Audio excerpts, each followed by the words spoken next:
और मैं अपने ग्रंथ का नाम श्री सीताराम चरित दर्पण रखा है।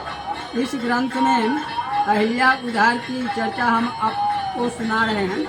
जैसा कि मानस में है, विश्वामित्र जी अहिल्या उद्धार करने के लिए कहते हैं चरण स्पर्श कराओ।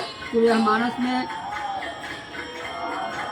राम जी जाकर के शापित अहिल्या को अपने चरण से उद्धार करते हैं। और वाल्मीकि रामायण में है, जब विश्वामित्र जी कहते हैं कि इस अहिल्या को उद्धार करो, तो राम और लक्ष्मण दोनों भाई जाकर के उसके हाथ को, अपने हाथ से उसके चरण कमल को पकड़ करके तब उद्धार करते हैं। तो आप अभी समझिए कि हम सोए हुए व्यक्ति को कैसे जगाने का काम करते हैं। उसके नज़दीक जाकर के पहले आवाज़ देते हैं। अगर वह व्यक्ति आवाज़ से प्रभावित नहीं हुआ तो उसके नज़दीक जाकर उसके तन को झकझोर करके तब हम जगाने का कार्य करते हैं। और राम जी जो त्रेता में आए हुए हैं, राम जी एक शापित नारी को, जो ब्रह्म ऋषि की कन्या है, उसको अपने चरण से स्पर्श करना यह तो अनादर सूचक बात है ना। तो हम वाल्मीकि जी के आधार पर ही लिखे हैं। आप पंक्ति आपके सामने रखते हैं। दया दृष्टि इन पर करें मेटे मुनि का साप, जैसे अब कल्याण हो वैसे कर दे आप। जिनके वचन सुने रघुनंदन, करनत कृपाल भक्त उरचंदन। दीन दयालु दया दिखलाकर, गए निकट मन से हर्षाकर। दोनों भ्राता यानी राम और लक्ष्मण दोनों भाई मिलकर एक साथ अहिल्या जी के नज़दीक जाकर अपने दोनों हाथों से अहिल्या के चरण कमल को अपने कर कमल से स्पर्श करके उसके देह को झकझोर करके तब जगाने का काम करते हैं। कहते हैं देख उन्हें मन में जागो माँ, निज हाल सुनाओ, मेरे दर्शन का फल पाओ। देख उन्हें मन में सुख पाई, आँखों में प्रेम आंसू छाई। तब हाथ जोड़कर वैसी रानी नारी कहती है, आज धन्य है भाग्य हमारे, प्रभु दर्शन कर हुई सुखारी, दूर हुई मम दुखी सारी। इसके बाद यहाँ से मिथिला राजा जनक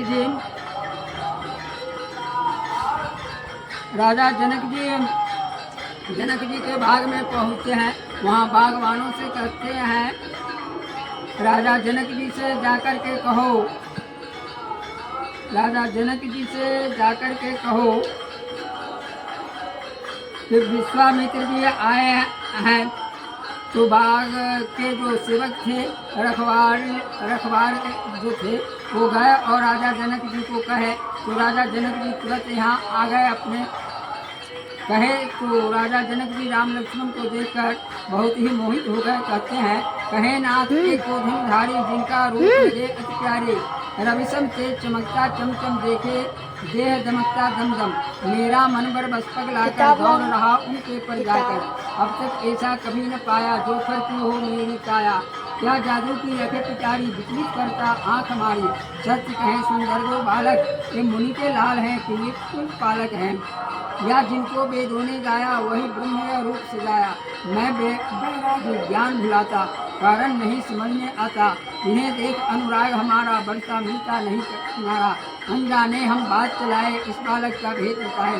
तब विश्वामित्र समझाते हुए कहते हैं, ये दशरथ के लाल हैं, रहे अयोध्या धाम। जुगल साथ आए यहाँ, राम लखन है नाम। मेरे मख जो असुर जना, आकर देते कष्ट। उसे दोनों जन मिल कर किए विपिन में नष्ट। अब तेरे उस धनुष को यही राम जी तोड़ेंगे, मगर इस राज को अभी बचा कर रखना है।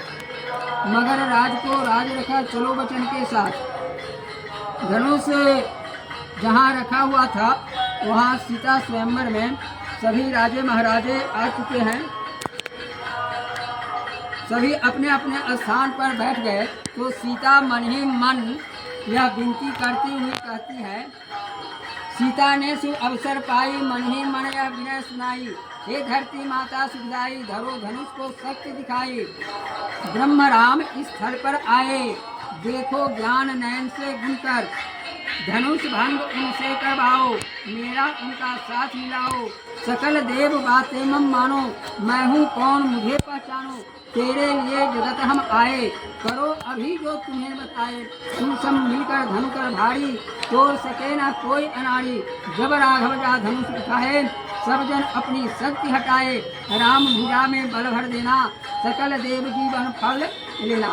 सीता स्वयंवर में धरती पुत्रे सीता जी अपनी धरती माता से विनती करके कहती है, हे माँ, इस धनुष को तुम अपनी गुरुत्वाकर्षण शक्ति से नीचे की तरफ खींचे रहो। इसे कोई दूसरा अनाड़ी पुरुष तोड़ नहीं सके।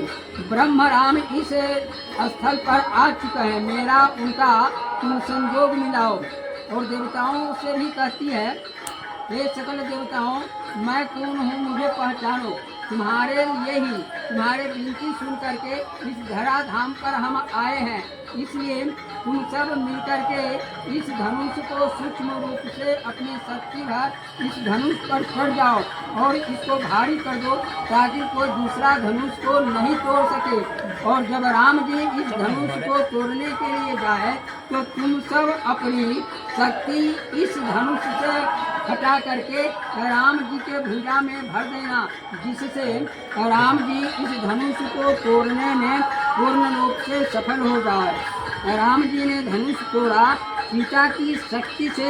यह हम अपने मन से नहीं कह रहे हैं, यह बात जो है आनंद रामायण के आधार पर इस प्रसंग को हम कह रहे हैं। जो तोड़े शिव का धनुष, अपनी भुजा उठाए, जनक राज सीता उसे अपने हाथ मिलाए।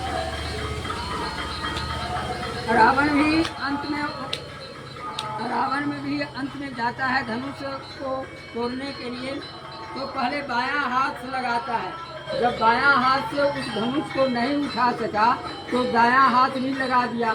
जब दायां हाथ से भी नहीं उठा सका, तो दोनों हाथ को एक साथ लगाया। और जब दोनों हाथ से भी असफल हो गया, तो रावण के साथ 20 भुजा है ना, तो एक एक भुजा बढ़ाते गया, एक एक कर 19 लगाया, फिर भी वह नहीं उठ सका। अंत में जब सभी भुजा उठा दिया, तो देवताओं ने विचार किया, इस रावण को कुछ सबक सिखलाना है हम लोगों को, इसलिए अपने शक्ति को थोड़ा सा हटाया, तो रावण उस धनुष को उठाने में पूर्ण रूप से सफल हो गया। जब वह धनुष को उठाकर छाती तक लाया, तो उसके संभाल में नहीं आया। परिणाम यह हुआ कि वह उसके छाती पर ही धनुष आ गिरा। मान लीजिए कि आप 20 किलो का वजन का कोई सामान आप माथे पर रख सकते हैं, लेकिन 100 किलो का पट्टा जब आपको उठाने के लिए कहा जाए, तो आप नहीं उठा पाएंगे। उसी तरह से रावण अपनी शक्ति लगाकर के उठाने में सफल तो हुआ, लेकिन तोड़ नहीं पाया। परिणाम यह हुआ कि उसके छाती पर ही वह धनुष गिर पड़ा। अब 20 कर जोर लगाता, 20 हाथों से उस धनुष को हटाने के लिए चाह रहा है, लेकिन वह हटा नहीं पा रहा है। और वहीं उसके भार से वह खून की चपटी कर खून दसों मुख से खून गिरने लगा और दबकर वहीं उसी से मरने लगा। हाय हाय सब कहा उठे, सकल सभासद, यह रावण अब मर रहा, छाया सब पर सो। अब विश्वामित्र जी कहे, राम, इस समय तुम जाओ और रावण को प्राण दान दो। त्रिकालदर्शी विश्वामित्र जी जान रहे हैं कि इस रावण को मारने के लिए ही राम जी का अवतार हुआ है, यही राम जी रावण को मारेंगे, लेकिन अभी इसको मारना नहीं है, समय अभी पड़ेगा तब इसको मारना है। इसलिए विश्वामित्र जी इसको प्राण दान देने की आज्ञा करते हैं। उठो राम, तुम जल्दी जाओ, दशमुख का अब प्राण बचाओ, देखो कहीं नहीं मर जाए, भरी सभा में विधि मनाए। उठे राम मुनि आज्ञा पाकर, गुरुपद पंकज शीश नवाकर। धनुष पास जब राघव आए, परिक्रमा करके शीश नवा करके धनुष को उठाए और रघुबर डोरी धनुष चढ़ाए, बीच खंड कर इसे गिराए। राम जी ने धनुष को बीच खंड से तोड़कर गिरा दिए। अब जय जयकार भुवन में छाई, धनुष भंग की बात सुहाई। मुदित सकल जन कहते नर नारी, तोड़े धनुष राम धनुधारी। 10 मिनट हो मेरा अच्छा लगा, राम जी ने इस धनुष को तोड़ा। राम जी ने इस धनुष को तोड़ा। मेरा यह जो अच्छा लगा तो इसे सब परिवार पुनः देखने के लिए इसे सब्सक्राइब अवश्य करेंगे, क्योंकि यह मिथिला का